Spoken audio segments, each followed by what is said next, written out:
All right, we're back. So I have the NHL draft stuff. Round 1, pick 7, William Eklund, forward. One of the best prospects in this draft. You cannot go wrong with him at 7. The fact that he fell down to the Sharks at 7 is impressive. You know, Mason McTavish, Kent Johnson, and then I believe, he was able to go there because of those two guys and Bob Murray and John Davidson doing that. Jarmo Kekalainen. But yeah, pretty interesting. William Eklund. I can't wait for him to come to San Jose. He looks NHL ready, which cannot be said about Ozzy Weisblatt of last year's draft. Now, the thing with Ozzy is that he was a late round first. I think Ozzy will be coming over to the Barracuda very shortly. But I don't know who gets in first. Probably Eklund is my best guess, since we're not going to have that much forwards next year. So we had a trade with St. Louis. We got round 3, pick 81. Benjamin Goodro. I already covered him in the previous video. Basically, all you need to know is he's a very decent goaltender. Very underrated. People saw him coming off of the board 10 picks prior, 20 picks prior. Sharks, that the fact that they got him at such a low at such in the third round. He's a second round talent that they got in the third round. Very good. Gannon LaRoque, big defenseman. He has a two-way style. He can lay the body. He can provide offense. That's exactly what you want if you're San Jose. Pick 103. So pick 121. We got a defensive style forward, two-way type of guy. Ethan Cardwell, center. This was from the Nick Foligno trade. Ethan Cardwell, let's face it, pretty decent forward, I would imagine. I think that he may be in the Barracuda by the very least in 2 years. We'll see if we can pick up his rights. Round 5, pick 135, Artem Guriev. Offensive, physical, big dude. He's a very big defenseman. Coming over from, I believe, the Peterborough Petes. So, yeah. Round 5, pick 156, I believe, right?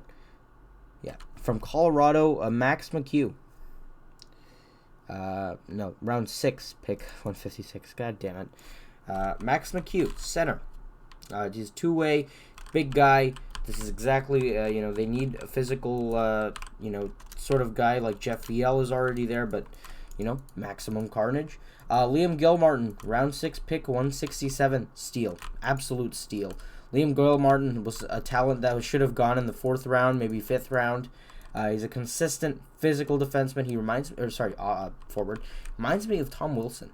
Not in the fact that he's like a nutcase or anything, but in the fact that he can lay the body while also providing some offensive flair to his game. From the last pick from the St. Louis deal, round 6, pick 177, Theo Jacobson, two-way forward. Pretty interesting. Just a pretty interesting talent when all things considered. And then round 7, pick 199, our final pick, Yevgeny Kashnikov. Let me say this. Yevgeny Kashnikov, yeah. Yevgeny Kashnikov. I just had to verify that. He's a big physical defenseman. We drafted a ton of those in this draft, and honestly, the way that I see the Barracuda or the Sharks shaping up is that we're going to have a lot of physical defensemen if we end up picking up those rights. If not, though, we still have a pretty stocked cupboard, but Doug Wilson, as he said, he needed to restock the cupboard. He's trying to make the barren wasteland that is our prospect pool a little bit full. I think that, the Sharks need to enter a full-scale rebuild because we have a lot of contracts.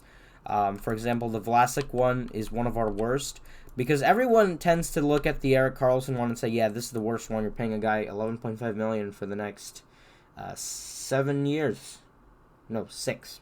There's 6 years left on that deal, I believe, because we signed him after 2019. So when 2019-20 hit, so there's 6 years left on that deal now. Vlasic, though, is the big problem because he also has, I believe, 5 left on that deal of his. Martin Jones has 2. Now, would I be fine if Jones stayed? Not really, but if he has to stay, and he can somehow hearken the dark arts to have a bounce back season, then yeah, by all means necessary, keep him around. I want Jones gone though. He is the guy that is a stomachable contract to buy out, as you know Paul Martin was back in 2018. But yeah, I think the full scale rebuild is in effect unless William Eklund. If he has the Logan Couture type of treatment where he just sits in the AHL for 3 years, develops, hones his skills, and then comes into the NHL as a full-scale stud, then I'd be absolutely fine with that as well. But share me your thoughts in the comments section below. Since, if you're watching this, you must be a San Jose Sharks fan. If not, if you're not a San Jose Sharks fan, share your thoughts about these prospects below. I will be making... I'll try my best at making daily videos. I don't know how often I'll do them. But, yeah, I will see you in the next one. Goodbye.